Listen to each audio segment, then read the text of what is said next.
नमस्कार सभी को। स्वागत है आपका स्टडी कैपिटल के इस ऑनलाइन लर्निंग प्लेटफॉर्म पे। मैं सत्यम, आपका एमए पॉलिटिकल साइंस का मेंटोर, जिसमें कि अभी हम जो कंटिन्यूएशन कर रहे हैं सीयूईटी 2021 की पेपर एनालिसिस की। अगर आपने इससे पहले के क्वेश्चंस नहीं देखे हैं तो आप हमारी प्लेलिस्ट पे जाइए सीयूईटी एमए पॉलिटिकल साइंस की, और आप पहले के क्वेश्चंस पहले देख लीजिए, उसके बाद अभी के क्वेश्चंस पे आइए।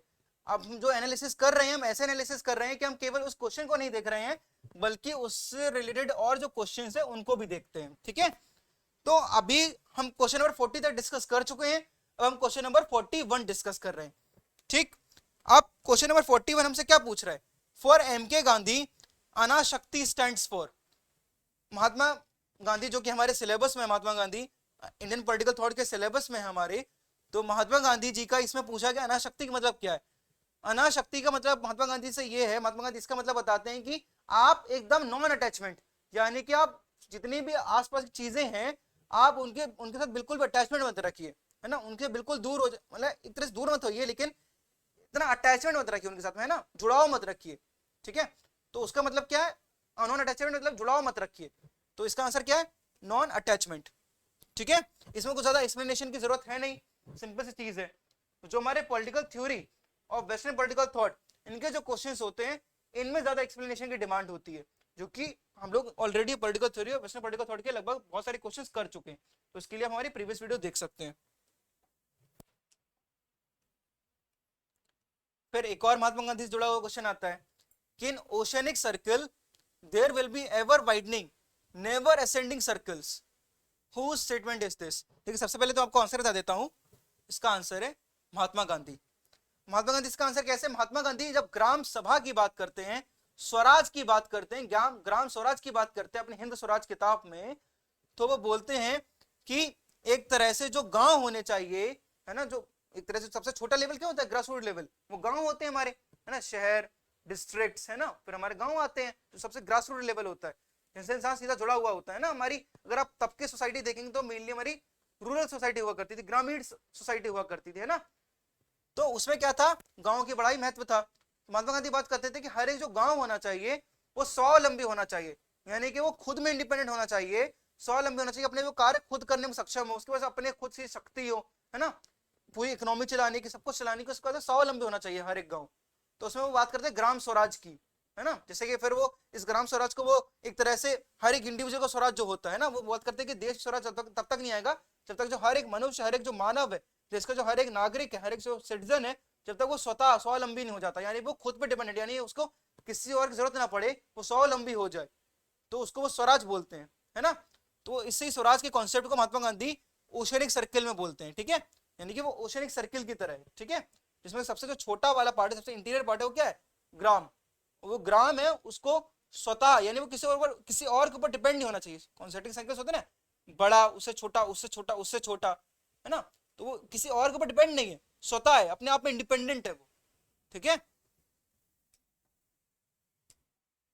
आईपीटी के क्वेश्चन में ज्यादा आप देखिए, जो आईपीटी के क्वेश्चन आपको ट्रेंड समझना पड़ेगा।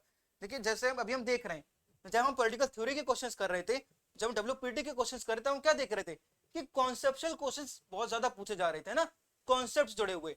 ठीक है, जब अभी हम ये आईपीटी के क्वेश्चंस कर रहे हैं, इसमें क्या देख रहे हैं कि फैक्चुअल क्वेश्चन ज्यादा आ रहे हैं, फैक्चुअल सवाल ज्यादा आ रहे हैं, जो कि फैक्चुअल है ना, जो कि आप एक तरह से पढ़ के, है ना, उनकी बायोग्राफी पढ़ के भी आप देख सकते हैं ऐसे क्वेश्चन, तो है ना। तो ये फैक्चुअल क्वेश्चन ज्यादा आ रहे हैं। जब हम डब्ल्यूपीटी या आईपीटी देखते हैं, डब्ल्यूपीटी या पॉलिटिकल थ्योरी देखते हैं, उसमें हमारे कॉन्सेप्चुअल क्वेश्चंस की एक तरह से वेटेज होती है, वो ज्यादा होती है, जिसके लिए आपको अपने थ्योरेटिकल कॉन्सेप्ट्स क्लियर करना बहुत ज्यादा जरूरी है, जिसके लिए आप हमारा कोर्स ज्वाइन कर सकते हैं, जिसमें हम बड़े ही अच्छे से जो सारे क्वेश्चंस हैं, कॉन्सेप्ट्स, हम मेरा जो मेन फोकस कॉन्सेप्ट्स पे रह रहा है, साथ में फैक्ट्स, क्योंकि बिना कॉन्सेप्ट्स का फैक्ट्स नहीं कर सकते, है ना, फैक्ट्स नहीं कर सकते हैं बिना क्वेश्चंस का, फैक्ट्स बिल्कुल भी नहीं कर सकते हैं, है ना, बिना कॉन्सेप्ट्स के। तो कॉन्सेप्ट्स और साथ में फैक्ट्स को होना बहुत जरूरी है, क्योंकि बिना फैक्ट्स पढ़े भी आप एग्जाम नहीं दे सकते हैं। तो कॉन्सेप्ट्स, फैक्ट्स, और तीसरा है हमारी पीवाईक्यू एनालिसिस। तो हम तीनों चीजें बड़े अच्छे से करते हुए चल रहे हैं हमारे कोर्स में, तो आप उसको ज्वाइन कर सकते हैं। जो डिस्क्रिप्शन बॉक्स में हमारा व्हाट्सएप नंबर दिया गया, उस पर मैसेज करके अपना नाम, आप किस कोर्स को ज्वाइन करना चाहते हैं, एमए पॉलिटिकल साइंस, तो वो आप भेज सकते हैं। तो हमारे जो एक तरह से मैनेजमेंट है वो आपको मैसेज करेगा और आप हमारे कोर्स में एनरोल हो जाएंगे। दूसरा तरीका है, आप हमारे ऐप को डाउनलोड कर सकते हैं, और हमारे ऐप को डाउनलोड करके आप उसमें सीयूटी एमए पॉलिटिकल साइंस का जो कोर्स है वो परचेस कर लीजिए। ठीक है, बड़े ही नॉमिनल चार्जेस पे, बड़े ही एक तरह से अफोर्डेबल चार्जेस पे हम अपना जो कोर्स है प्रोवाइड करते हैं, बड़ी अफोर्डेबल प्राइसेस पे हम आपको एक तरह से शिक्षा प्रदान करते हैं, इस एग्जाम को करेक्ट करने का जरिया प्रदान करते हैं। चलिए अगला क्वेश्चन देखते हैं, जो कि क्वेश्चन नंबर 43। एक और एक तरह से फैक्चुअल क्वेश्चन आता है कि which among the following is influenced by unto this last, unto this last John Ruskin, ठीक है।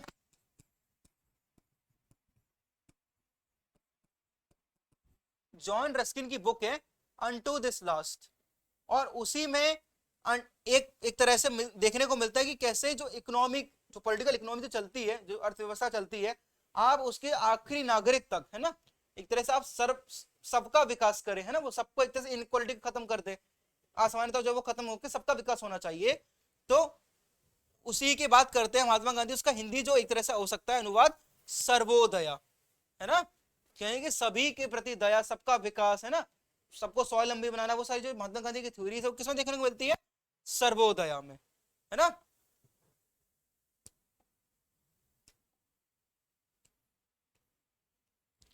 और जो अगला क्वेश्चन हमारा है वो है ग्रेडेड इनइक्वालिटी, ठीक है। अब ग्रेडेड इनइक्वालिटी क्या होती है? देखिए, एक होती है फॉर्मल इनइक्वालिटी कि समाज में असमानता है ना, दो क्लास में समाज बटा हुआ है, अमीर गरीब, है ना, जिसके पास पैसा है वो अमीर है, जिसके पास पैसा नहीं है वो गरीब है। लेकिन भीमराव अंबेडकर जी, बाबा साहब अंबेडकर जी, इंडिया में जो कास्ट सिस्टम है उसको एक्सप्लेन करते हुए बोलते हैं कि ये जो हमारा इंडिया में जो कास्ट सिस्टम देखने को मिलता है वो कैसा है? ग्रेडेड इनइक्वालिटी वाला है। मतलब कि जैसे कि जो 4 कास्टेस हैं, है ना, ब्राह्मण, क्षत्रिय, वैश्य, शूद्र, और जो आउट कास्ट होते, जो अनटचेबल्स, जो तब का जो प्रथा चली आ रही थी, है ना, तब की जो प्रथा थी मिडाइवल इंडिया, मॉडर्न इंडिया में, वो क्या थी कि एक तरह से अनटचेबल्स, है ना। तो जो कास्ट सिस्टम बन गया ना, वर्ण सिस्टम से कास्ट सिस्टम बन के आता है, तो कास्ट सिस्टम में फिर क्या होता है कि हर एक जो कास्ट होती है, यानी कि अब क्षत्रिय, क्षत्रिय के नीचे भी 2 कास्टेस, 3 कास्टेस अनटचेबल्स तो है, साथ में शूद्र और एक तरह से वैश्य भी है, और क्षत्रिय के ऊपर भी एक ब्राह्मण है। यानी कि जो हर एक जो कास्ट है उसको डोमिनेट करने के लिए, यानी कि क्षत्रिय है, अगर क्षत्रिय ब्राह्मण के नीचे आते हैं तो क्षत्रिय 2 लोगों को डोमिनेट भी करते हैं। अब वैश्य है, अब वैश्य अगर क्षत्रिय और ब्राह्मण के नीचे आते हैं तो वैश्य कुछ कास्टेस को डोमिनेट भी करते हैं। यानी कि ग्रेडेड इनइक्वालिटी है, यानी कि जैसे जैसे आप नीचे जाएंगे वैसे वैसे आप और नीचे जाते जाएंगे और इनइक्वालिटी बढ़ती जाएगी, और एक तरह से जो शूद्र है और शूद्र अनटचेबल्स है वो काफी ज्यादा एक तरह से एक्सप्लॉइटेड कास्टेस हैं, और उसके जितनी कास्टेस यूनाइट क्यों नहीं पाती, यानी कि उनका ये कहना है कि जो ब्राह्मण कास्ट है वो सबसे ऊपर है। अब ब्राह्मण कास्ट के ऊपर सारे कास्ट, ब्राह्मण कास्ट में अगेंस्ट में, या इस अनटचेबिलिटी को क्यों नहीं खत्म करते हैं, या इस कास्ट सिस्टम को क्यों नहीं खत्म करते हैं? क्योंकि हर एक कास्ट के पास में एक नीचे कास्ट है जिसको उनके पास डोमिनेट करने की पावर है कि नहीं। यानी हर एक कास्ट को पता है कि अगर मैं से डोमिनेट हो रहा हूं तो मेरे पास, मैं खुद भी डोमिनेट कर रहा हूं किसी न किसी को, मैं खुद भी किसी न किसी को एक्सप्लॉइट कर रहा हूं, राइट। तो ये ग्रेडेड इनइक्वालिटी, यानी कि फॉर्मल इनइक्वालिटी नहीं है जिसमें कि समाज 2 हिस्सों में बटा हुआ है, बल्कि ग्रेडेड है ना, सबसे सुप्रीम, उससे नीचे, उससे नीचे, उससे नीचे, और जो भी एक तरह से दूसरे नंबर, तीसरे नंबर पे उसके नीचे और भी लोग हैं जिसको एक्सप्लॉइट कर सकता है। तो क्या होगा? ग्रेडेड इनइक्वालिटी, जिसको कि कौन देते हैं? बी आर अम्बेडकर देते हैं। क्लियर है?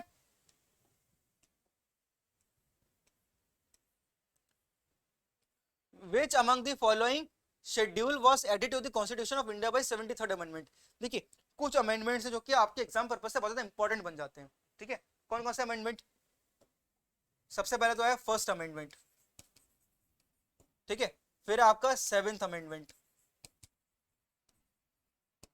आपका है 42nd अमेंडमेंट, फिर है आपका एक तरह से 44th, फिर आपका 73rd, 74th, है ना, फिर है आपके जितने भी 100 से लेकर अभी 105 अमेंडमेंट हो चुके हैं, तो 100 से लेकर जितने भी हैं 105 तक, जितने अमेंडमेंट्स आपके लिए बहुत इंपॉर्टेंट है। यानी फर्स्ट अमेंडमेंट का जितना भी है कि 9th शेड्यूल ऐड होता है, प्रॉपर्टी के लॉज ऐड होते हैं ना, इक्वल डिस्ट्रीब्यूशन ऑफ प्रॉपर्टी वो सब चल रहा है, रीडिस्ट्रीब्यूशन ऑफ फार्म वो सब चल रहा था, उसके लिए बना आया था, आपकी फ्रीडम ऑफ स्पीच को लिमिट किया जाता, ये सारी चीजें हुई थी फर्स्ट अमेंडमेंट में, है ना। 9th शेड्यूल भी आया था, 31 भी जोड़ा गया था, 31 ए जोड़ा गया था। फिर आपका 7th अमेंडमेंट, जिससे कि जो स्टेट्स है उनका रीऑर्गेनाइजेशन हुआ था, मतलब स्टेट्स है वो लिंग्विस्टिक बेसिस पे उनका रीऑर्गेनाइजेशन हुआ था ना, जैसे बॉम्बे प्रेसिडेंसी से अलग होके महाराष्ट्र और गुजरात बने थे, ऐसा करके मद्रास से तमिलनाडु और वो केरला वो सब बने थे त्रावणकोर से, है ना। तो जो अलग अलग प्रेसिडेंसी से ये सब जो स्टेट्स थे वो लिंग्विस्टिक बेसिस से डिवाइड हुए थे, ठीक है। कौन से किससे होता है? 7th अमेंडमेंट से। फिर 42nd जो अमेंडमेंट है उसको मिनी कॉन्स्टिट्यूशन भी बोला जाता है। क्यों बोला जाता है? क्योंकि उसमें बहुत सारे अमेंडमेंट्स हुए थे जो कि हमारी इमरजेंसी के वक्त आया था 1976 में, जिसमें बहुत सारे चेंजेस लाए गए थे, ठीक है। वो सभी चेंजेस पे तो अभी जाना मुमकिन नहीं है, अभी जाना पॉसिबल नहीं है अभी जाना, तो आप इसको खुद भी पढ़ सकते हैं और साथ में हमारा कोर्स भी ज्वाइन कर सकते हैं, ठीक है। फिर 44th अमेंडमेंट आया था, जनता पार्टी गवर्नमेंट जब आ गई थी 1979 में, तो इसमें जो बहुत सारे अमेंडमेंट्स आए थे ना, इसको एक तरह से कैंसिल करने के लिए कुछ अमेंडमेंट्स से कैंसिल कर दिए गए थे 44th अमेंडमेंट से। सभी तो नहीं किए गए थे मगर कुछ कर दिए गए थे, और कुछ नई चीजें ऐड हुई थी, जैसे कि जो राइट टू प्रॉपर्टी हमारा फंडामेंटल राइट हुआ करता था, है ना, 31 आर्टिकल में, उसको लीगल राइट बना दिया गया था। यानी कि अब फंडामेंटल राइट नहीं रहा था, केवल लीगल राइट अच्छा था। कौन सा आर्टिकल में पहुंच गया था? आर्टिकल नंबर 300 में पहुंच गया था, 300 आर्टिकल में, ठीक है। तो ऐसे कुछ चेंजेस हुए थे आर्टिकल नंबर कॉन्स्टिट्यूशनल अमेंडमेंट में 44th में, ठीक है। फिर 73rd और 74th में क्या हुआ था? पंचायत सिस्टम आया था इंडिया में। जैसे कि अभी हम लोग थोड़ी देर पहले डिस्कस किया था कैसे महात्मा गांधी ग्राम स्वराज की बात करते हैं, ग्रामों को स्वावलंबी बनाने की बात करते हैं, लेकिन अब इंडिपेंडेंस से बाद से क्या हो गया था, हमारे जो एक तरह से गवर्नमेंट थी वो 2 टियर सिस्टम था। स्टेट गवर्नमेंट हुआ करती थी और यूनियन गवर्नमेंट जो सेंट्रल गवर्नमेंट वो हुआ करती थी। लेकिन पंचायत हुआ करती थी, मगर पंचायत के पास कुछ भी कॉन्स्टिट्यूशनल पावर नहीं थी। पंचायत के पास में रिसोर्सेज नहीं थे, वो टैक्स नहीं ले सकती थी, है ना, उनके पास फंड नहीं जाता था। तो कहीं कहीं पंचायत थी, कहीं पे पंचायत नहीं थी। जो अलग अलग कमिटी हैं, बलवंत राय मेहता कमेटी, अशोक मेहता कमेटी, है ना, जीवी राव कमेटी, सब कमिटीज तो आई थी। तो कहीं कहीं पे कमिटीज की रिकमेंडेशंस लागू भी हुई थी, मगर क्योंकि कॉन्स्टिट्यूशनल रिकॉग्निशन नहीं थी, है ना, बाद में जो गढ़ीगल कमेटी आती है ना, गढ़ीगल कमेटी हो गई, सिंघवी कमेटी हो गई, इन सब ने क्या किया कि धीरे धीरे क्या किया कि इनको कॉन्स्टिट्यूशनल एक तरह से वैलिडिटी देने की बात करी। तो क्या होता है, 73rd अमेंडमेंट आता है 1992 में, ये आता है और 1993 में लागू होता है। 1992 में पास होता है, 1993 में लागू होता है। तो इस अमेंडमेंट से क्या हुआ था, एक 11 शेड्यूल जोड़ा गया हमारे कॉन्स्टिट्यूशन में, जिसमें क्या होता है, पंचायत, यानी कि जो रूरल इंडिया में जो पंचायत है उनके 29 फंक्शंस हैं इसमें, 29 फंक्शंस, ठीक है। और इसी के साथ में एक और अमेंडमेंट आया था जो कि था 74th। जब 73rd में बात हो रही है पंचायत की, 74th में किसकी बात हो रही थी? 74th में बात हो रही थी अर्बन यानी म्युनिसिपैलिटीज की, और उसको किसमें जोड़ा गया? 12th अमेंडमेंट में। किसमें? सॉरी 12th शेड्यूल में, 12th शेड्यूल में। और इसमें क्या है, 12th शेड्यूल में 18 फंक्शन है म्युनिसिपैलिटी के, 29 फंक्शन किसके हैं? पंचायत के, और 18 फंक्शन किसके? फंक्शन मतलब क्या, उनको करना क्या है। जैसे पंचायत है उसको साफ सफाई मनरेगा कार्य कराना, है ना, वो सारी चीजें। म्युनिसिपैलिटी है, गार्बेज क्लीनिंग हो गई, है ना, फिर एक तरह से जो सफाई हो गई, थोड़ा मेंटेनेंस ऑफ रोड्स हो गया, है ना, वॉल्स और वो सबको एक तरह से रख रखाव हो गया। और फिर गांव पंचायत में चले जाते हैं, पंचायत के कार्य होते हैं अलग अलग, है ना, वो सारे कार्य इसमें थे। 29 फंक्शंस और 18 फंक्शंस, ठीक है। फिर हमारे 9th शेड्यूल में किसकी बात होती है? हाँ, 9th शेड्यूल में देख लेते हैं। ये फर्स्ट अमेंडमेंट से जोड़ा गया था, ठीक है, फर्स्ट अमेंडमेंट से। इसमें क्या था कि जब इंडिया नया स्वतंत्र हुआ तो क्या कि प्रॉपर्टी का रीडिस्ट्रीब्यूशन शुरू हुआ। जब वो शुरू हुआ तब क्या होता है कि राइट टू प्रॉपर्टी हमारा फंडामेंटल राइट था। तो बहुत सारे लोग सुप्रीम कोर्ट चले गए कि भाई जो रीडिस्ट्रीब्यूशन चल रहा है, यानी कि बहुत बड़ा बड़ा लैंड जो जमींदारों के पास में थे उनसे लैंड लेके लेबर को दिए गए हिस्सों में बांट बांट के, तो क्या रीडिस्ट्रीब्यूशन चला। तो उसके अगेंस्ट में बहुत सारे लोग कोर्ट चले गए कि भाई हमारे पास तो राइट टू प्रॉपर्टी है, हमारी प्रॉपर्टी आप कैसे ले सकते हैं। तो सुप्रीम कोर्ट ने बहुत सारे एक तरह से गवर्नमेंट के फैसले को वापस किया। तो गवर्नमेंट ने अपनी जो स्कीम्स थी, जो कि डीपीएसपी में आता है ना, डीपीएस में आता है equal distribution of law, equal distribution of property, है ना, या इक्वालिटी जो लाना है आपको, है ना, सोशल इकोनॉमिक इक्वालिटी जो लानी है आपको, तो वो थी डीपीएसपी में। तो वो लागू करने के लिए क्या करते हैं, सरकार एक फर्स्ट अमेंडमेंट से 9th शेड्यूल बनाती है। वो क्या होता है कि अगर इस शेड्यूल में कोई भी अगर लॉ जाता है तो क्या होता है, वो सुप्रीम कोर्ट में चैलेंजेबल नहीं होता है। यानी कि इसमें जो भी आप लॉज डालेंगे सुप्रीम कोर्ट इसको चैलेंज नहीं कर सकता है। तो इसमें वो जितने भी जितने भी रीडिस्ट्रीब्यूशन वाले जो एक्ट्स थे वो सभी इसमें डाल दिए गए थे। वो बाद ये उसमें बाद में बहुत ज्यादा मिसयूज भी होना शुरू हो गया 9th शेड्यूल का। बाद में रिजर्वेशन और इन सब की भी इसमें डालने लगे, जितने भी लॉज गवर्नमेंट चाहती थी कि वो सुप्रीम कोर्ट चैलेंजेबल ना हो, वो सब भी आने लगे उसमें। फिर बाद में केशव नंदा भारती वगैरह केस आते हैं, है ना, जो कि हम लोग बाद में डिस्कस करेंगे, है ना। अगर आपको डिटेल डिस्कशन चाहिए तो आप हमारा कोर्स ज्वाइन कर सकते हैं, जिसमें कि हम ऐसे क्वेश्चंस बड़े अच्छे से डिस्कस करते रहते हैं, बड़ी डिटेल में डिस्कस करते रहते हैं, ठीक है। और 10th शेड्यूल किसकी बात करता है? 10th शेड्यूल हमारी बात करता है एंटी डिफेक्शन की, ठीक है। ये 1985 में आया था। एक प्रथा चल गई थी इंडिया में, आया राम गया राम, मतलब कि एक विधायक था, वो एक पार्टी दूसरी पार्टी छोड़ के जाता था, उसके साथ में बाकी सारे विधायक भी चले जाते थे दूसरी पार्टी में। यानी कभी कभी होता था एक पार्टी के सारे सारे विधायक दूसरी पार्टी में शामिल हो गए। तब क्या आता था, एंटी डिफेक्शन लॉ आया था कि अगर क्या कहते हैं कोई भी 2/3 से कम, एक तरह से 2/3 से कम मेंबर्स, ठीक है, अगर छोड़ के जाते हैं तो क्या होता है, वो डिफेक्ट कर दिया जाएगा, मतलब उनकी जो सदस्यता है सभा की, विधानसभा की या लोकसभा की, वो रद्द कर दी जाएगी, जिसका कि फैसला कौन करेगा, स्पीकर ऑफ द असेंबली। ठीक है, अगर 2/3 से ज्यादा होता है तो फिर जा सकते हैं। ठीक है,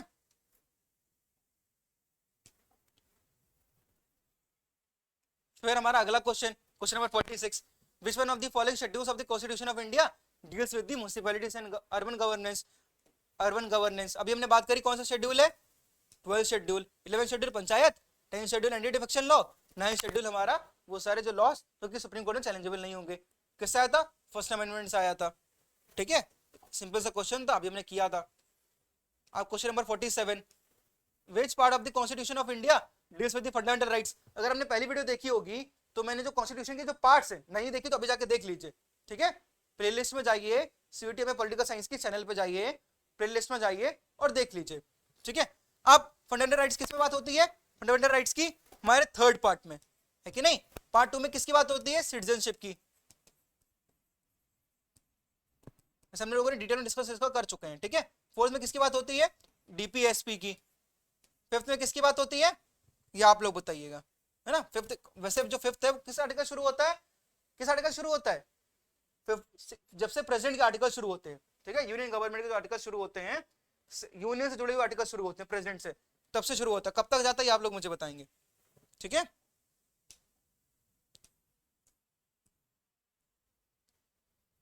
Who among the following use the term bullock capitalist? Bullock capitalist, देखिए बुलक कैपिटलिस्ट जो यूज किया था वो किसने किया था, रुडोल्फ एंड रुडोल्फ। पूरा नाम याद नहीं रख सकते तो केवल इतना याद रखिए, दोनों हस्बैंड वाइफ थे, यूएसए के सिटीजन थे, इंडिया में कई बार आए, इंडिया से इन्हें काफी प्रेम था, इंडिया के ऊपर इन्होंने काफी सारी बुक्स भी लिखी हैं। उसमें से एक बहुत फेमस बुक है जो कि एग्जाम पूछी भी जाती है, वो है परस्यूट ऑफ लक्ष्मी। ठीक है, जो कि इंडियन पॉलिटिकल इकोनॉमी के ऊपर लिखी गई है। ठीक है, इंडियन पॉलिटिकल इकोनॉमी के ऊपर लिखी गई है, बड़ी फेमस बुक है परस्यूट ऑफ लक्ष्मी। तो रुडोल्फ एंड रुडोल्फ एक बात करते हैं इंडिया में बुलक कैपिटलिस्ट, जैसे कि आप वेस्टर्न सोसाइटी में बात करते हैं कैपिटलिस्ट यानी कौन होते थे, इंडस्ट्रियल ओनिंग, इंडस्ट्री ओनिंग, है ना, कैपिटलिस्ट जिनके पास प्रॉपर्टी होती, इंडस्ट्रीज होती थी वेस्टर्न सोसाइटीज में, है ना। लेकिन इंडिया में वो क्या बात करते हैं, बुलक कैपिटलिस्ट की, यानी कि जो फार्मर्स, है ना, ग्रीन रेवोल्यूशन वगैरह आने के बाद, है ना, जमींदार हो गए, रिच फार्मर्स हो गए, तो इनको उन्होंने क्या बोला है, बुलक कैपिटलिस्ट। यानी कि इंडिया में जो रिच फार्मर्स हो गए, जमींदार हो गए, इनका भी काफी इंपॉर्टेंट रोल होता है। ये भी गवर्नमेंट को अच्छे से प्रेशर दे के अपने फेवर में लॉस भी बनवा सकते हैं और इनकी काफी ज्यादा चलती भी, काफी ज्यादा प्रेशर क्रिएट कर सकते हैं गवर्नमेंट के ऊपर। तो इनको क्या बोला था, बुलक कैपिटलिस्ट। बुलक यानी कि जो होती है ना बैलगाड़ी, फार्मर्स को किसे, फार्मर्स के आप देखते हैं फार्मर्स के पास होता है ना बुलक गाड़ी होकर थी, तो वही है ना, बुलक कैपिटलिस्ट हैं ये सारे। फिर ग्रैनविल ऑस्टिन आपके बहुत इंपॉर्टेंट थ्योरिस्ट बन जाते हैं, जो कि कई बार पूछा जाता है कि जो हमारा कॉन्स्टिट्यूशन है उसको सोशल डॉक्यूमेंट किसने बोला है, उसको सीमलेस वेब किसने बोला है, सारी एक तरह से कमेंट्स किसकी हैं, ग्रैनविल ऑस्टिन की। मेरॉन वाइनर ने पॉलिटिक्स ऑफ स्केर्सिटी और चाइल्ड लेबर के ऊपर काफी ज्यादा लिखा हुआ है, तो इनके बारे में हम लोग डिस्कस कर लेंगे, है ना। अगर कोई और क्वेश्चन आता है तो डिस्कस कर लेंगे। अगर आपको वैसा डिस्कशन चाहिए तो आप हमारा कोर्स को एनरोल कर सकते हैं, जैसा कि मैंने आपको बता दिया आप कैसे कर सकते हैं, ना।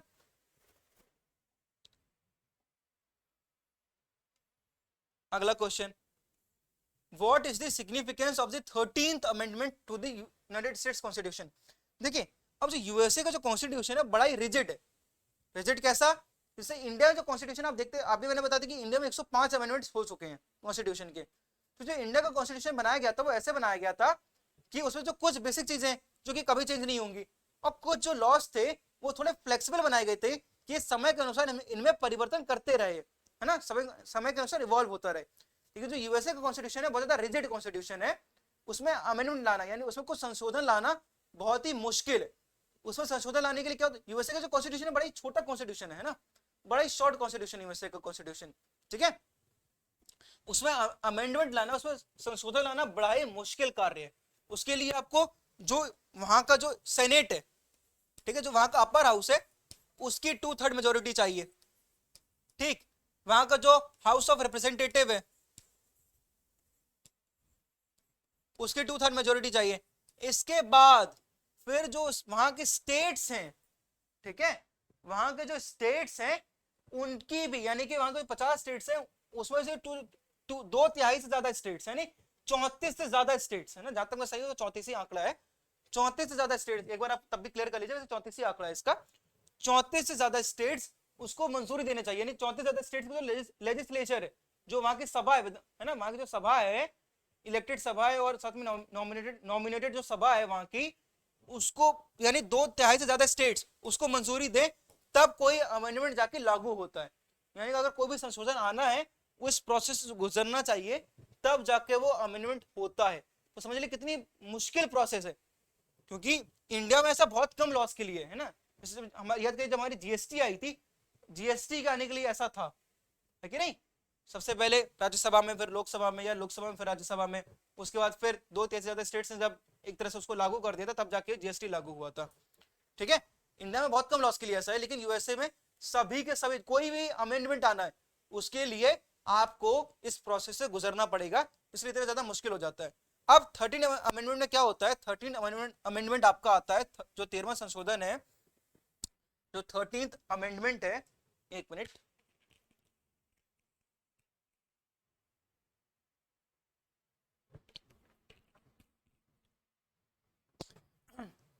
वो आपका आता है 1865 में।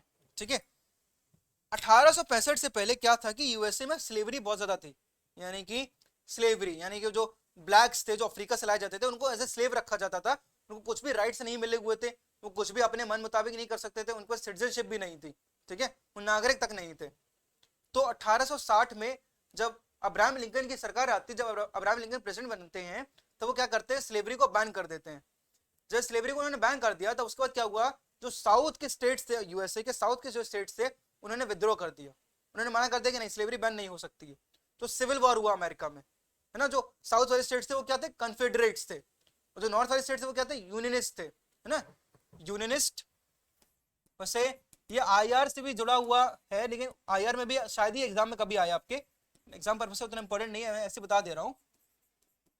कन्फेडरेट्स थे, तो इनके बीच में जो सिविल वॉर होता है, उसके बाद में फिर सिविल वॉर जब खत्म हो जाता है ना, इनकी जीत होती है ना, अब्राहम लिंकन वाले जो एक तरह समूह था, जो नॉर्थ वाले स्टेट से जो बोल रहे थे कि स्लेवरी बैन हो जानी चाहिए, उनकी जीत होती है। उसके बाद में वापस से जो यूनाइटेड स्टेट्स पूरा बन जाता है ना, एक हो जाता है, उसके बाद में ये लॉ आता है जो कि स्लेवरी को अबॉलिश करता है। ये कौन सा अमेंडमेंट होता है, 13th अमेंडमेंट। ठीक है, ये 13, 14 और 15 बड़े इंपॉर्टेंट है। 13 में क्या होता है कि स्लेवरी अबॉलिश करी गई 1865 में। 14 आता है आपका 1868 में। इसमें क्या होता है, इसमें जो सिटीजनशिप है वो दे दी गई थी ब्लैक्स को। ठीक है, यानी कि सिटीजनशिप में जो डिफरेंसेस थे सेक्स के बेसिस पे, नहीं सेक्स के बेसिस पे नहीं, सॉरी, सिर्फ रेस के बेसिस पे, रेस के बेसिस पे जो सिटीजनशिप के डिफरेंसेस थे उनको खत्म कर दिया गया था, और ब्लैक्स को भी सिटीजन मान लिया गया था। इससे पहले ब्लैक सिटीजन नहीं थे, सिटीजन मान लिया गया था। फिर 15th अमेंडमेंट आता है 1870 में। इसमें क्या होता है, ब्लैक्स को वोटिंग राइट्स दे दिए गए थे। ठीक है, ब्लैक्स को वोटिंग राइट्स मिल गए, तभी प्रॉपर्टी जैसा, यानी कि ब्लैक्स को प्रॉपर्टी चाहिए थी, व्हाइट्स को भी प्रॉपर्टी चाहिए थी, वहां पे सभी को प्रॉपर्टी चाहिए थी उस टाइम पे, कुछ अमाउंट वोट देने के लिए, लीगल राइट मिलने के लिए वोट का। ठीक है, उस टाइम पे तो, लेकिन जो ब्लैक्स थे जिनके पास प्रॉपर्टी थी थोड़ी बहुत, उनको ये वोटिंग राइट मिल गया था। इससे पहले तो सारे ब्लैक्स को वोटिंग राइट्स भी नहीं थे। ठीक, तो ये 13, 14 और 15 बड़ी इंपॉर्टेंट अमेंडमेंट्स है। फिर एक और इंपॉर्टेंट अमेंडमेंट है जो कि 19th, जो कि आता है 1920 में। इसमें क्या होता है, विमेन को वोटिंग राइट मिला था। ठीक है, 1920 के 19th अमेंडमेंट से विमेन को वोटिंग राइट मिला था। ठीक है, बड़े इंपॉर्टेंट अमेंडमेंट था जिसमें कि विमेन को तब जाके वोटिंग राइट मिला था। और जो पहले से लेकर 10वां अमेंडमेंट है यूएसए का, वो एक साथ आया था। ठीक है, 1791 में रेटिफाई हुआ था, 1789 में कॉन्स्टिट्यूशन बना, और 1791 में रेटिफाई हो गए थे। पहले 10 अमेंडमेंट एक साथ आए, जिनको क्या बोलते हैं, बिल ऑफ राइट्स। ठीक है,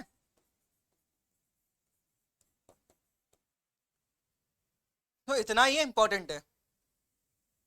चलिए फिर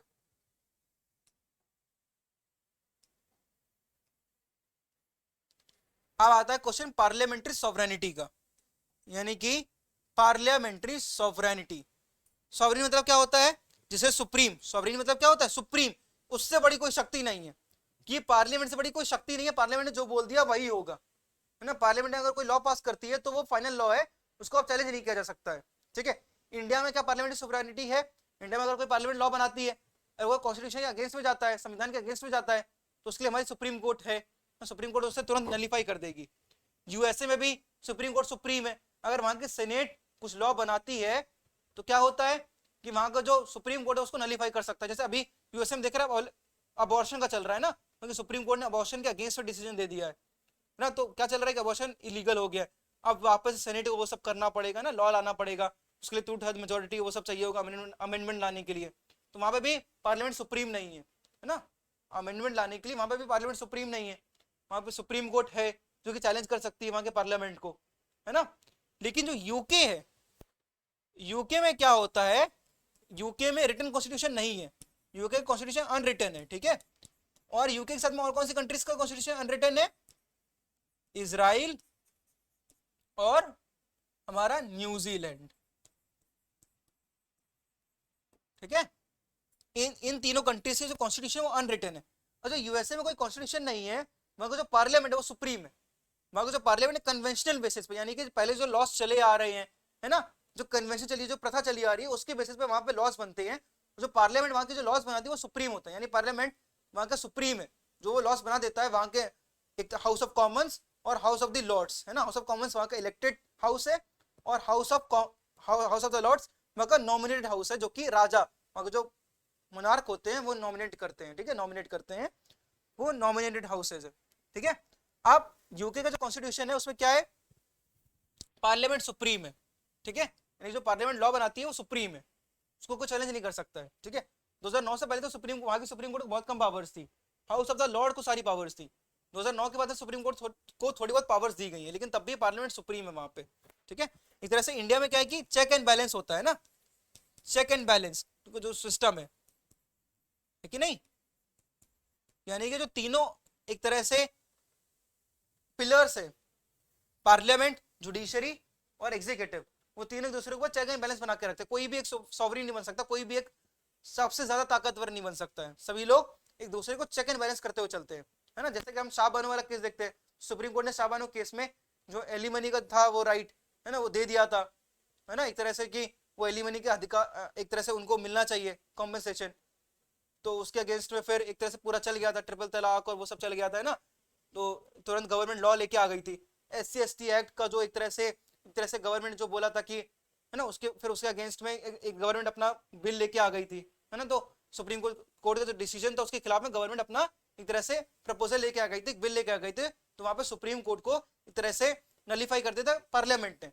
सुप्रीम कोर्ट ने एक डिसीजन दिया, उसके खिलाफ में गवर्नमेंट अपना एक तरह से पूरा पूरा बिल ले आई, जो कि राज्यसभा लोकसभा में पास होने के बाद प्रेसिडेंट ने उसको असेंट कर दिया, तो एक तरह से एक्ट बन गया, जो कि एट्रोसिटीज एक्ट है ना, SC/ST, जो कि अभी विवाद चला था थोड़े दिन पहले, थोड़े साल पहले, है ना, जो सुप्रीम कोर्ट का डिसीजन आ गया था बेल के ऊपर, कुछ डिसीजन था वो, है ना।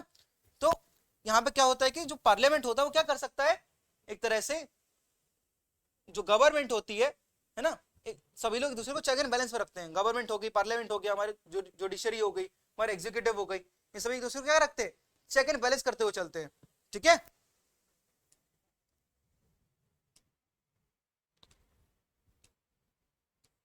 अब अभी ये बात आई थी, है ना, house of Commons is the lower chamber of parliament of the United kingdom, simple सा क्वेश्चन अभी हमने डिस्कस किया था, ठीक है।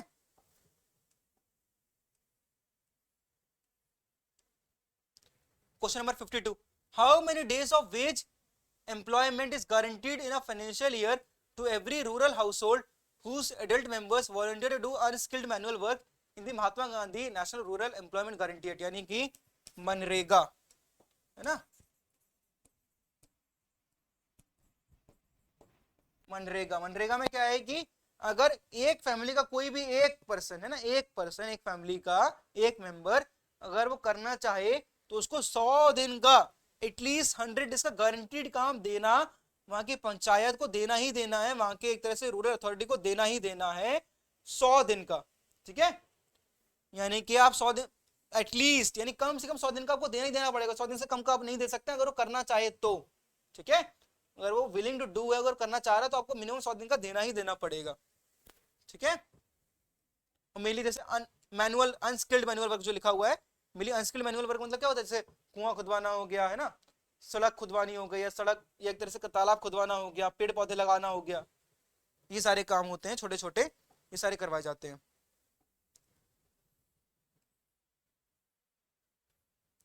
अब आता है अगला question T3, self regarding and other regarding is theorized by, यानी कि दो तरह के एक्शंस बोलते हैं, कौन बोलते हैं, हमारे जेएस मिल।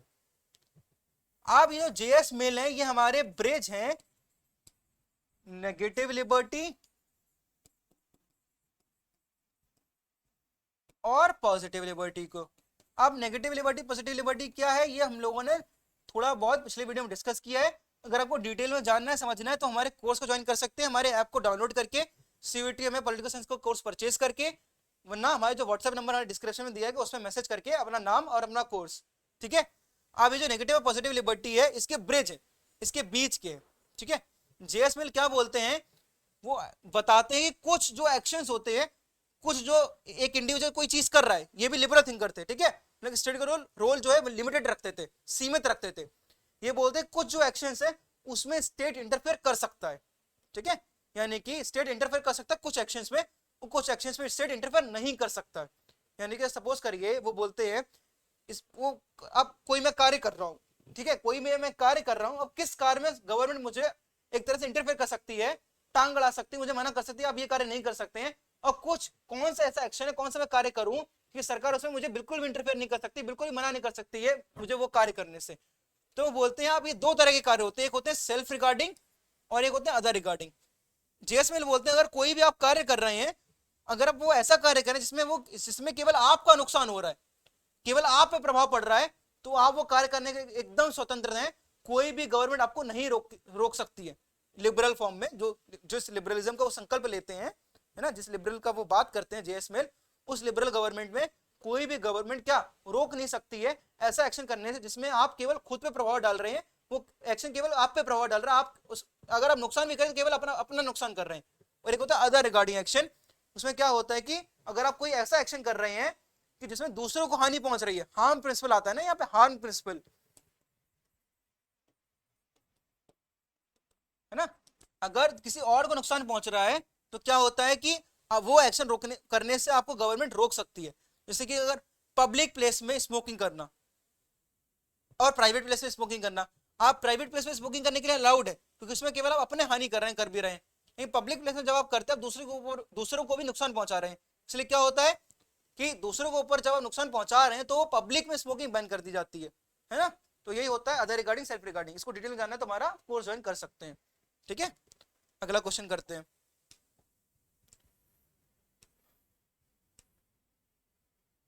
जो अगला क्वेश्चन है हमारा वो है बुक्स के ऊपर, ठीक है। कैपिटल, यहाँ पे बुक का नाम जो पूछा गया है वो है दास कैपिटल, ठीक है। जैसे कि मैंने बताया कि WPT जो थिंकर्स हैं आपको उनकी बुक्स याद होनी चाहिए, कार्ल मार्क्स की तो आपकी सारी बुक्स याद होनी चाहिए, यहाँ तक ये पता होना चाहिए कि इस बुक में क्या बात होती है, वो थोड़ा बहुत मैंने पिछली वीडियो में बताया था। डिटेल में जाना तो हमारा कोर्स है ना, मैं बार बार रिपीट कर रहा हूँ इसलिए, तो क्योंकि एक जो वीडियो होती है हमारी उसमें मैं सब कुछ नहीं बता सकता हूँ, सब कुछ क्लियर करना बहुत बड़ी वीडियो हो जाएगी, मतलब बहुत लंबी वीडियो हो जाएगी, है ना। तो सब कुछ एक वीडियो में मुमकिन नहीं होता है, इसीलिए हम लोग अपना कोर्स लेके आए हैं, बहुत ही अफोर्डेबल रेट में वो कोर्स है, अब वो ज्वाइन कर सकते हैं। रिपीट इसलिए कर रहा हूँ ताकि इतने अफोर्डेबल रेट में अगर आपको कोई चीज मिल रही है, कोई भी उस चीज से वंचित ना रह जाए, कोई भी उस चीज से एक तरह से उसको छूट ना जाए, है ना, nobody should be left out, है ना, इसलिए मैं उसको बार बार रिपीट कर रहा हूँ। फिर प्रेजेंट नोटबुक, प्रेजेंट नोटबुक किसकी बुक है, एंटोनियो ग्रामशी की। एंटोनियो ग्रामशी की एक और हमने बुक देखी थी मॉडर्न प्रिंस, है ना। एंटोनियो ग्रामशी इटली में जेल में बंद थे तब उन्होंने अपनी किताब लिखी थी प्रेजेंट नोटबुक, ठीक है। इटली की फासिस्ट गवर्नमेंट में वो जेल में बंद थे तब उन्होंने किताब लिखी थी। और theory of justice John Rawls की बड़ी इंपॉर्टेंट बुक है। जॉन रॉस की दूसरी इंपॉर्टेंट बुक कौन कौन सी है, justice as fairness, laws of the people, political liberalism, है ना। फिर एनार्किस्ट एंड यूटोपिया, ये जो किताब है रॉबर्ट नोजिक की है, रॉबर्ट नोजिक लिबर्टेरियन है, ठीक है, लिबर्टेरियन है, नेगेटिव लिबरलिस्ट है, मॉडर्न मतलब लिबर्टेरियन है ना, न्यू लिबरल जिसे बोलते हैं वो है। वो क्या होते हैं वो अभी बताऊंगा तो बहुत लंबी वीडियो हो जाएगी, है ना। एक न्यू लिबरल जो कि स्टेट के लिमिटेड रोल की बात करते हैं कि स्टेट का रोल एकदम लिमिटेड होना चाहिए, एकदम सीमित होना चाहिए, जैसे क्लासिकल लिबरल बात करते थे, है ना, वैसा ये बात करते हैं आज के समय पे, है ना। क्योंकि जब बीच में पॉजिटिव लिबरल की लहर आई थी, जिसमें मैंने बात करी लास्की की बात करी, मैंने मैकाइवर लाया था, मैकाइवर ने बात करी थी गवर्नमेंट इंटरफेयर करे, है ना, पेंशन दे, है ना, लोगों को आगे बढ़ाए, है ना, एक एसोसिएशन की तरह वर्क करे, ये सारी जो बातें आई थी। तो उसके बाद में फिर आए थे रॉबर्ट नॉजिक, जो बोलते थे कि नहीं, इतना सा फालतू का काम कर रहे हो आप, इतना ज्यादा रिसोर्सेज को अपने वेस्ट कर रहे हो, है ना, फालतू में आप इकोनॉमी को डुबाए जा रहे हो, फालतू जगह आपके पैसा जा रहा है, रिसोर्सेज जा रहे हैं, यहाँ पे कुछ भी यूज नहीं है ना। आप लिमिटेड रोल रखिए, इकोनॉमी को अपना फंक्शन होने दीजिए, जितना ज्यादा आप इंटरफेयर करें उतनी ज्यादा इकोनॉमी बर्बाद हो रही है। ऐसा कहना किसका था? रॉबर्ट नॉजिक का। और रॉबर्ट नॉजिक जो बुक लेके आया था एनार्की स्टेट इन यूटोपिया, ये जॉन रॉस ने जो जस्टिस की थ्योरी दी थी ना, उसके अगेंस्ट में ये बुक आई थी।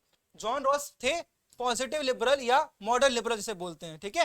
वो बात करते थे कि इक्वालिटी ऑफ अपॉर्चुनिटी होनी चाहिए, यानी कि सब जितने भी लोग रह रहे हैं सबको समान एक तरह से अपॉर्चुनिटी मिलनी चाहिए, समान एक तरह से अपॉर्चुनिटी। मतलब क्या होता है कि कोई भी चीज करने का एक तरह से चांस, है ना, चांस मिलना चाहिए, वो बराबर मिलना चाहिए सबको।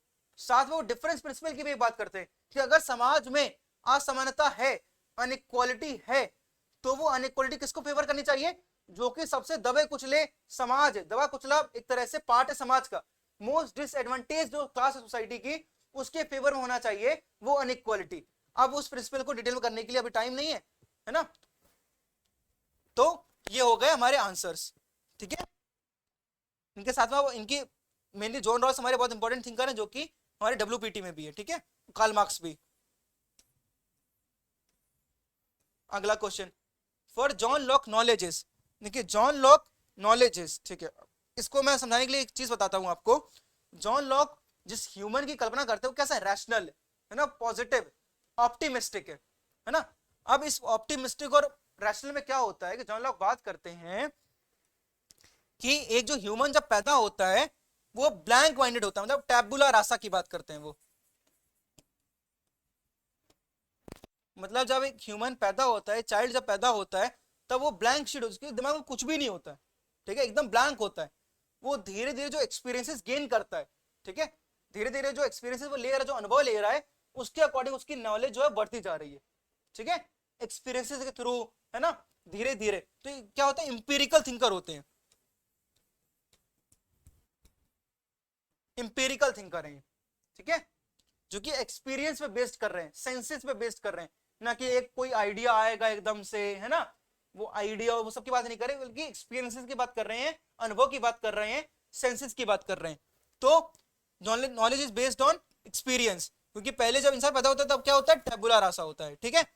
अब आज की वीडियो में इतना ही। क्वेश्चन नंबर 56 से लेकर 100 तक हम लोग आगे की वीडियोस में करेंगे, ठीक है। और हम लोग जो हमारा कोर्स है उसमें ऐसे डिस्कशन करते रहते हैं, कॉन्सेप्ट को मैं बड़ा ही इंपॉर्टेंट महत्व देता हूं, स्पेशली पॉलिटिकल थ्योरी और किसमें? Western political theory. जैसे कि आप ये वाला क्वेश्चन देख लीजिए, पूरा का पूरा कॉन्सेप्चुअल क्वेश्चन है। अगर आपका कॉन्सेप्ट क्लियर नहीं होगा तो आप इस क्वेश्चन को कर पाएंगे? नहीं कर पाएंगे। केवल फैक्चुअल नॉलेज लेके आप इस क्वेश्चन को नहीं कर सकते हैं, और वो कॉन्सेप्चुअल नॉलेज हम लोग अपनी क्लास में बड़े अच्छे से हम लोगों ने डिस्कस की है। आप हमारा क्लास ज्वाइन कर लीजिए, बड़े अफोर्डेबल रेट पे हम लोग ये सारा आपको मिल जाएगा। बाकी फ्री में ऐसा ही क्वेश्चन हमारे चलते रहेंगे। अगर आपको फ्री में देखना, फ्री में देखते रहिए, है ना। और हम लोग अफोर्डेबल रेट पे प्रयास कर रहे हैं पूरा आपको प्रोवाइड करने की। अब आगे के जो लेक्चर है हम लोग आगे का क्वेश्चन डिस्कस करेंगे आगे की वीडियोस में। अभी तक के लिए इतना ही। हमारी वीडियो को लाइक करें, चैनल को सब्सक्राइब करें और वीडियो को शेयर करें, ताकि ज्यादा से ज्यादा लोग एक इससे फायदा ले सकें, इससे अपना एक तरह से सफलता की तरफ जा सकें। धन्यवाद।